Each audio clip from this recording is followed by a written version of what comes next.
8월 26일 오늘 성경 통독 본문은 시편 141편부터 145편의 말씀입니다. 141편은 다윗이 엔게디 동굴에서 자신의 생명을 위협하고 박해하는 사울을 죽일 수 있는 기회가 있었음에도 단지 그의 옷자락만 잘랐던 당시를 회상하며 지었던 시라고 알려져 있습니다. 극도의 핍박 속에서도 사적인 감정에 휩싸이지 않고 오직 하나님의 뜻만을 바라보기를 강구하는 태도가 겸손과 스스로를 순결하게 지키는 방법임을 제시하는 것입니다. 그래서인지 시편 141편을 초대교회 성도들은 저녁 찬미에 자주 사용하였다고 전해지고 있습니다. 142편과 동일한 배경을 가진 57편은 즐거움과 담대함과 활기찬 분위기를 보여주는 반면에 시편 142편은 쫓기고 철저히 버림받은 절망감이 가득 차 있습니다. 그럼에도 불구하고 인간적인 복수심을 최대한 억제하면서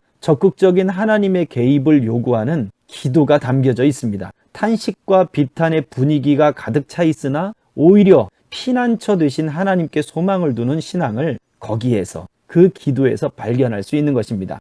143편은 다윗이 압살롬에 의해 고통받을 때의 시입니다. 공경에 빠진 상태에서 부르짖는 간구이지만 이 같은 불행한 결과를 초래한 죄의 비참함과 자신의 죄를 인식하고 자신이 죄인임을 고백하는 것이 특징입니다. 인간은 하나님 앞에서 자신이 죄인임을 자각하고 철저하게 회개함으로써 하나님의 은혜를 사모해야 하는 존재임을 분명히 보여줍니다. 이것이 성경이 말하는 인간론의 핵심입니다. 하나님의 주권적 통치를 드러내는 144편은 과거에 베풀어 주신 구원에 대한 찬양과 직면한 고난에 대한 탄원, 그리고 미래의 승리로 인한 평화와 번영을 확신하는 내용을 담고 있습니다. 이것은 완성될 하나님의 나라를 예표하는 것이며 더불어 그리스도를 따르는 이들의 바람직한 삶의 자세를 보여줍니다. 마지막으로 시편 145편은 이 시를 마음속으로 하루에 3번씩 기도하는 자는 내세를 위한 최선의 준비를 하고 있는 것이다 라는 유대인의 격언이 있습니다. 그리고 어거스틴의 고백록에도 인용되는 등 기독교 문화와 신앙에 많은 영감을 주는 시입니다. 그러나 오히려 사용되고 있는 단어들은 지극히 평범하고 문체는 꾸밈이 없습니다. 그럼에도 하나님의 거룩과 자비하심, 두려움과 사랑 등 하나님 나라의 위대함이 감동적으로 전해지는 것은 시인이 가진 진실함과 솔직함이라고 할 수 있습니다.